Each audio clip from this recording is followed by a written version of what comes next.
Reverend Jim Wallace, a noted theologian and author in one of his books entitled God's Politics, stated that prophets diagnose the present and point the way to a just solution. Our political options fail to solve our most pressing social issues.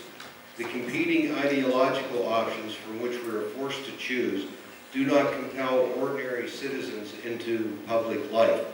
It's not that people don't care, they are just unrepresented and unable to vote for anything that expresses their best values.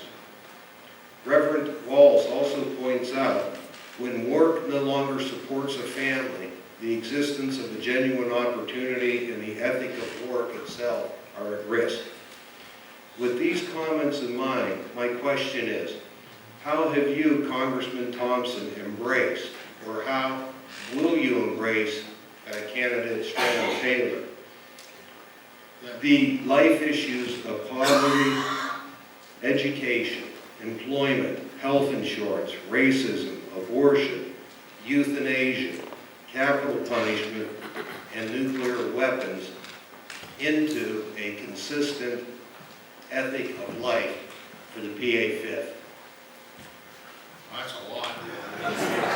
Just wrap your mind around. I guess I'd really come back to what I shared with you, my principle-based leadership, and looking at all those issues of really applying the principles that guide me. Starting with my faith and duty to God, and I do that to strengthen myself through scripture reading and worship and bipartisan Bible studies and a prayer breakfast that was started by President Eisenhower in Washington, still going on to this day.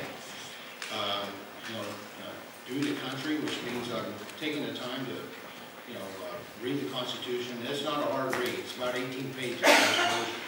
And so to take the time to reread that and to look at some of the letters that the founders had and give at least some insight into what they were thinking when they put pen to paper over 235 years ago.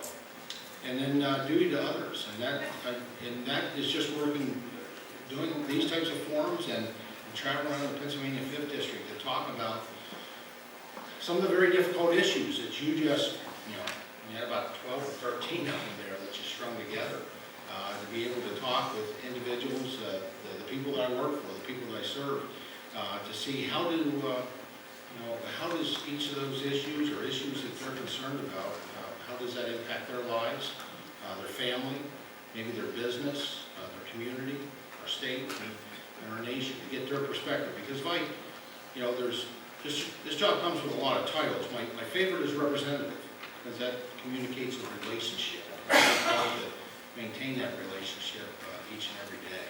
I guess that would be the filters for which I would really look at those very challenging and difficult issues that you just named.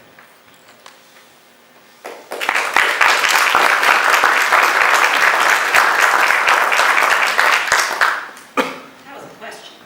That was a question. So let me see if I can settle into that. We're going to start with our favorite titles.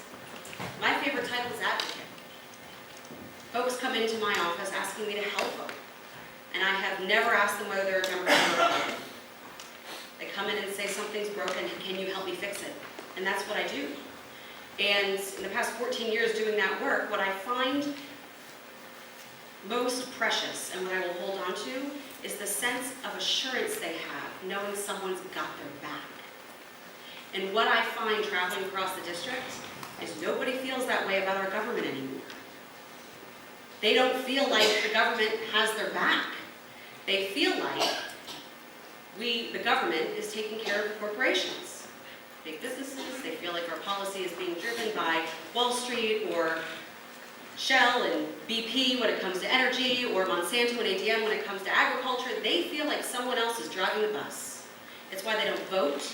It's why they don't engage. It's why, and to be clear, I'm so thankful that you're here, but this is a small group. There's a lot more voters that probably live in a 3-mile radius of where we are right now who probably aren't going to vote because they don't have faith in our system anymore. That's our failure, right? That's our government's failure to make people realize and believe that we're looking out for them.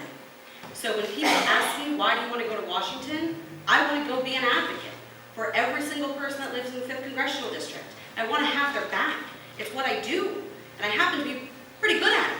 And on top of that, I'm a negotiator, so something that we've been sorely missing in our government. So if we could come to the middle on all of those issues by having really difficult conversations and agreeing that we're not all going to get what we want.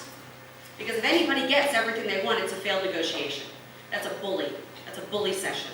Our government was based on separate branches that have to cooperate, and we haven't been cooperating in a way that would make any of us proud for a number of years. And it's about time, and that's what I plan on doing when I go to Washington. Thank you.